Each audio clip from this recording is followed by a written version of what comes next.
विशेष उपलक्ष्य में हमारे लिए क्या खास चीज लेकर के आए हैं, कौन से सद्विचार लेकर के आए हैं, वो हम उन्हीं से सुनेंगे। हमारे आदरणीय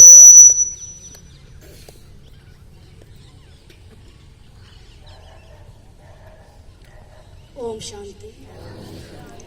अभी हम परमात्मा की महिमा सुन रहे थे, गीतों के थ्रू भी सुन रहे थे और बहन जी ने भी उनकी परमात्मा की महिमा सुनाई।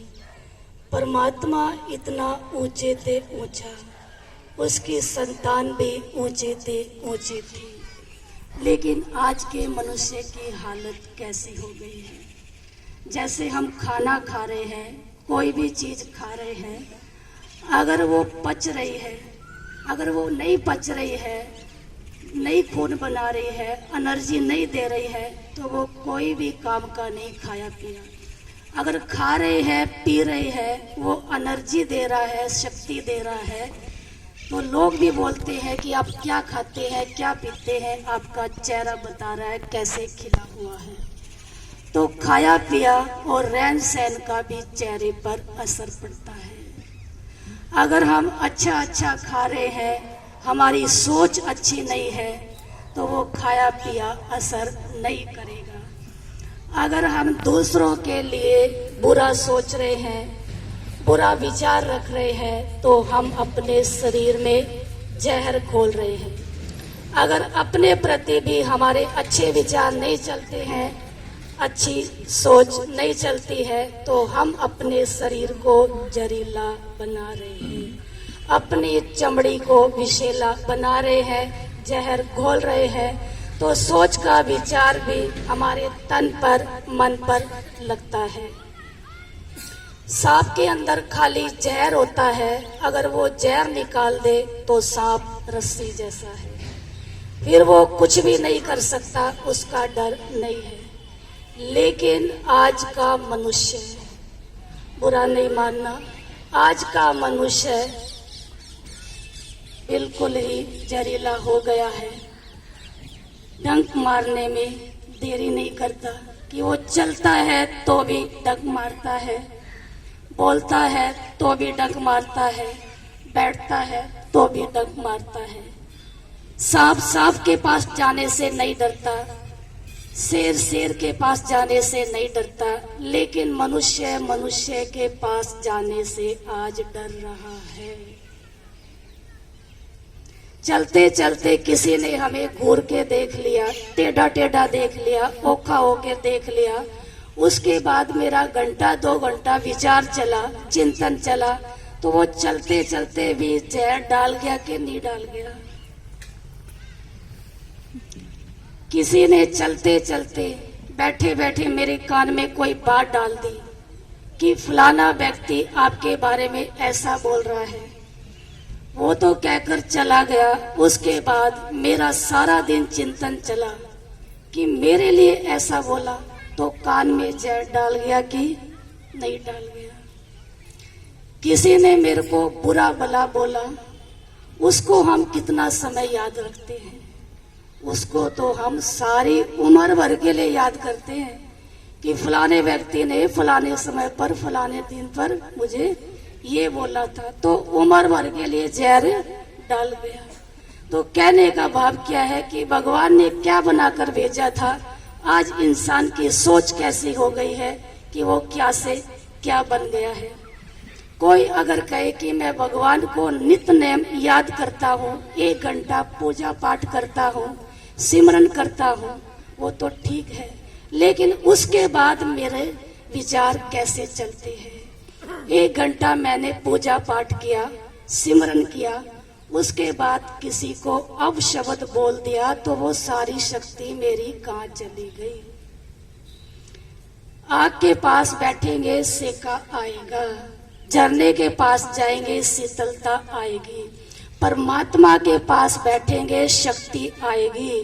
लेकिन वो शक्ति लेने के बाद उस शक्ति को मैं यूज कहाँ कर रहा हूँ, वो सबसे महत्वपूर्ण बात है। मानो मेरे पास 1000 रुपए है, 1000 रुपए की चाहे तो मैं फ्रूट लेकर खा लूं, जूस पीऊं, कोई भी अच्छी चीज खाऊं, पीने वाले शराब भी पी रहे हैं, 1000 रुपया तो बुरा नहीं है, पूजा पाठ करना, ध्यान लगाना, सिमरन करना बुरा नहीं है, लेकिन उसके बाद मैं क्या करता हूँ वो महत्व रखता है। कई सोचते हैं कि हमने तो किसी का बुरा नहीं है, परमात्मा हमारे साथ ऐसा क्यों कर रहा है?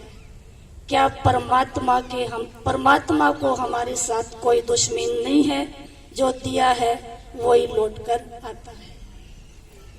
कि आज से 30-35 साल पहले ऐसे करते थे कि एक पतीला आटा किसी के पड़ोसी से ले आते थे, या एक चीनी कटोरी किसी के पड़ोसी से ले आते थे। 2-4 दिन का भी गैप पड़ जाता था तो 2 मुट्ठी फालतू डालकर देकर आते थे। क्यों? कि बोझा ना चढ़ जाए। सगन भी डालकर आते हैं तो 100 रुपए फालतू डालकर आते हैं कि कहीं कर्जा न चढ़ जाए। हम चीजों का ध्यान रखते हैं, पैसों का ध्यान रखते हैं। जो हम अपशब्द बोलते हैं, बुरा सोचते हैं, क्या वो लौट कर नहीं आएगा? तो परमात्मा क्या कहते हैं बच्चे? हर आत्मा के प्रति क्या है आपकी अच्छी सोच होना चाहिए, अच्छे विचार होने चाहिए, क्योंकि हर एक अपने कर्मों का, अपने भाग्य का खाता है। इंसान सोचता क्या है और होता कुछ है। इंसान सोचता है कि मैं कभी बूढ़ा न हूँ, लेकिन बुढ़ापा तो आता ही है। जवान होने का उसको शौक है, अपने को जवान दिखने का तरह तरह का उपाय करता है, लेकिन फिर भी बुढ़ापा आ ही जाता है। एक बीज है, धरती में डाले, वो वृक्ष बन गया, पेड़ लग गए, पेड़ से फल लगा और वो धरती पर गिर गया। अपने आप ही वो पकने के बाद गिर गया। यह प्रकृति का नियम है, यह दे ली है तो एक दिन हमें छोड़नी है। आत्मा अकेली आई थी और अकेली ही जाएगी। ना मैं कुछ लेकर आई और ना मैं कुछ लेकर गई। तो मैं आत्मा भी एक ज्योत हूँ, शक्ति हूँ, नूर हूँ। तो मैं क्या लेकर जाऊंगी? इस दुनिया में आई, माता पिता से जो भी था वो मेरे को मिल गया, लेकिन मैं जाने के बाद क्या लेकर जाऊंगी? कहते खाली हाथ आए खाली हाथ जाए, लेकिन क्या लेकर जाए? भले मैंने 20 साल या 40 साल, 60 साल इस दुनिया में बिताए, किस तरीके से बिताए, दुनिया को मेरे से क्या लाभ मिला? वही मेरे कर्म है, वही मेरा भाग्य है, वही मेरे संस्कार है। कि दुनिया में कितने दिन जिए वो महत्व नहीं है, जीवन को कैसे बिताया वो महत्वपूर्ण बात है।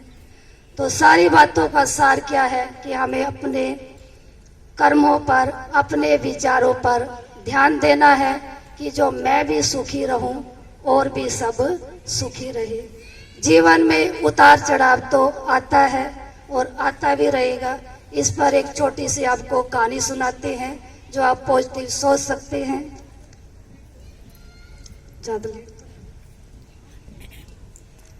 कि किसी गांव में एक व्यक्ति साधु बनकर आ गया। गांव वालों ने विरोध किया कि ये साधु बनकर आ गया, इसको मजा चखाते हैं, क्योंकि ये बन के आया कल को और भी आ जाएगा। तो गांव वालों ने क्या किया, उस व्यक्ति को पकड़कर सिर के सारे बाल काट दिए और सिर पर हल्दी का लेप लगा दिया, गले में सब्जियों की माला डाल दी और गधे पर बैठाकर सारे गांव का चक्कर लगाया। शाम को जब उन व्यक्ति को घर पर छोड़ने गए तो उसकी पत्नी देखकर आग बबूला हो गई कि ये क्या, इतना क्रोध किया कि गांव वाले अच्छे नहीं हैं, आपके साथ ये क्या किया। उस व्यक्ति ने कहा कि नहीं नहीं, गांव वाले बहुत अच्छे हैं, बहुत अच्छे हैं। कहते कैसे अच्छा है? कहते मेरे सिर पर फोड़े फुंसियां थी, बाल काटकर हल्दी का लेप लगा दिया। हफ्ते भर की मैं सब्जियां लेकर आ गया, गांव ने देखा था, पूरा गांव दिखा दिया।